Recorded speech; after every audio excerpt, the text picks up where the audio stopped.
அனைவருக்கும் உழைப்பாளர்கள் தின நல்வாழ்த்துக்கள். இன்றைக்கான மீனை பார்க்கலான்னா, இன்றைக்கி வந்து இது எல்லாமே மேட்டூர் மீனுங்க. நல்லா ஃப்ரெஷ்ஷாக உயிரோடு வந்த மீன், நல்லா தெளிவாக இருக்குது பாருங்கள். நான் சில்வர் கட்டில் வந்திருக்குண்ணா. ஒரு மீனோட வெயிட்டு பார்த்திங்களா 5 கிலோலேருந்து 6 கிலோ வரையிலுமே இருக்குது. 3 கிலோக்கு மேலே இருக்குண்ணா. எல்லாமே சில்வர் கட்டில் செம ஃப்ரெஷ்ஷாக இருக்குது. அப்போ ஒரிஜினல் கட்டில் வந்திருக்கு பாருங்கள். ஒரிஜினல் கட்டில் ஒன்று 3 கிலோ சைஸில் இருக்குது. ரோகு இருக்குது பாருங்கள்.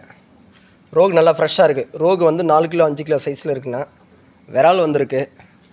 விரால் ஒன்று 1 கிலோ சைஸில் வந்திருக்கு. ஜிலேபி வந்திருக்கு. ஜிலேபி நல்லா ஃப்ரெஷ்ஷாக இருக்குது பாருங்கள். ஜிலேபி கிலோவுக்கு 2 பீஸில் போட்டால் ஜிலேபி இருக்குது. அப்புறம் கடல் மீனுங்களில் வந்து சம்பா வந்திருக்கு. இது இன்னொரு ஜிலேபி வந்திருக்கு. அப்புறம் கேஆர்பி இது ஏரி வஞ்சரம் வந்திருக்கு. கேஆர்பி பாப்புலேட் வந்திருக்கு.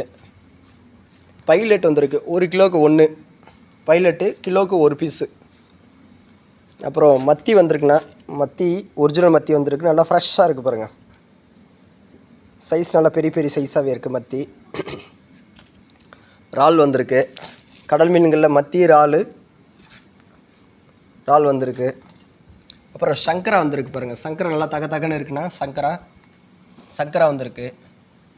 கிழங்கா வந்திருக்கு. கிழங்கா ஒன்று 1.5 கிலோ சைஸில் இருக்குண்ணா.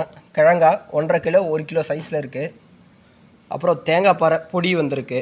சூறை வந்திருக்கு. சும்மா கடல் மீனுங்க வந்து ரொம்ப அதிகமாக வரலண்ணா. மீன்பிடி தடை காலம் போயிருந்தாலும் மீன் ரொம்ப டிமாண்டாக இருக்குது. ரேட்டு கொஞ்சம் கூட இருக்குன்றதுனால கொஞ்சம் மீன் தானே வந்திருக்கு. இன்றைக்கி நாட்டு மீன்களில் சூப்பராக இருக்குண்ணா. நாட்டு மீன் செம பெருசாக இருக்குது. ஃப்ரெஷ்ஷாகவும் இருக்குது, பெருசாகவும் இருக்குது பாருங்கள்.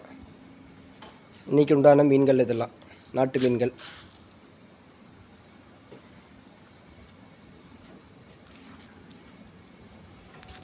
Okay, thank you.